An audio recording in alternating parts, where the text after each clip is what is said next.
chaotic moments inside an Alaska Airlines plane. A flight attendant seen punching a passenger after that passenger started to pull the hair of the woman in front of him. NBC's Dana Griffin with that video, and she talked to the woman about how it all went down. Disturbing moments on board this Alaska Airlines flight as a passenger appears to lose control. A flight attendant jumping in to subdue the man, at times punching him, trying to get the passenger to release the hair of 32-year-old Erica Ramos sitting in front of him. I told her for hair, sir. I really wasn't sure what was happening in that moment. I was afraid that this person was going to start punching me. Erica escaping the seat and the flight attendant calling for backup. Erica says the attack caused painful swelling and she's still getting headaches 9 days later. There was a moment where we actually see your face in that video turn around and look at him. What were you thinking, and did you say anything to him?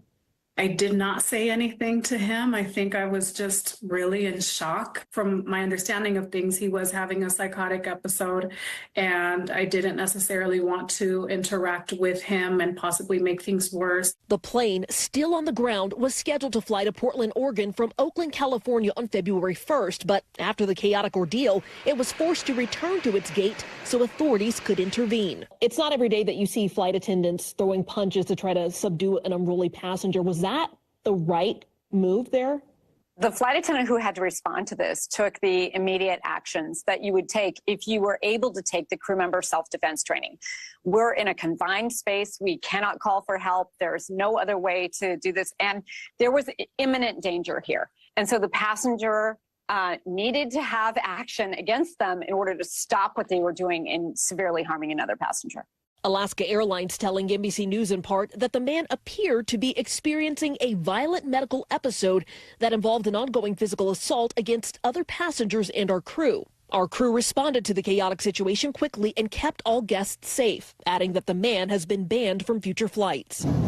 The airline has found itself at the center of increased public scrutiny recently after multiple high-profile safety incidents. It was an Alaska Airlines flight last January that had its door plug blow off the fuselage of a Boeing 737 MAX 9 midair. At the time, the airline saying incidents like this are rare and the passengers and crew landed safely. And in 2023, an off-duty Alaska Airlines pilot attempted to disengage the engines of a plane mid-flight. That pilot later telling investigators he had recently taken magic mushrooms.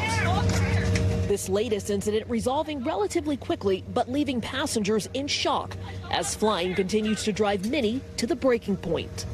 Dana Griffin joins us from Los Angeles. I think all of us would be at the breaking point if that happened to us. Dana, what else did you hear from that passenger you spoke to about what led up to the incident we saw on video? Yeah, well, Tom, Erica Ramos says that before the plane even left the gate, that passenger was overly chatty at first, then started hyperventilating and hitting his head on the back of her seat. She says he lost consciousness at one point, but once he regained it, that's when he grabbed her hair. She says she never spoke to him before or after the incident. And according to Alaska Airlines, that flight was ultimately canceled because one flight attendant, not the one in that video, determined that they were unfit to continue. And that is a safety call flight attendants can make if they've experienced mental or physical trauma, because they've got to be fully present in order to do their jobs. And Tom, as you just saw, sometimes it requires them to get physical. Yeah, we've seen a lot on airplanes. I don't know if we've ever seen anything like that. Okay, Dana Griffin, we thank you for that. When we return, the shark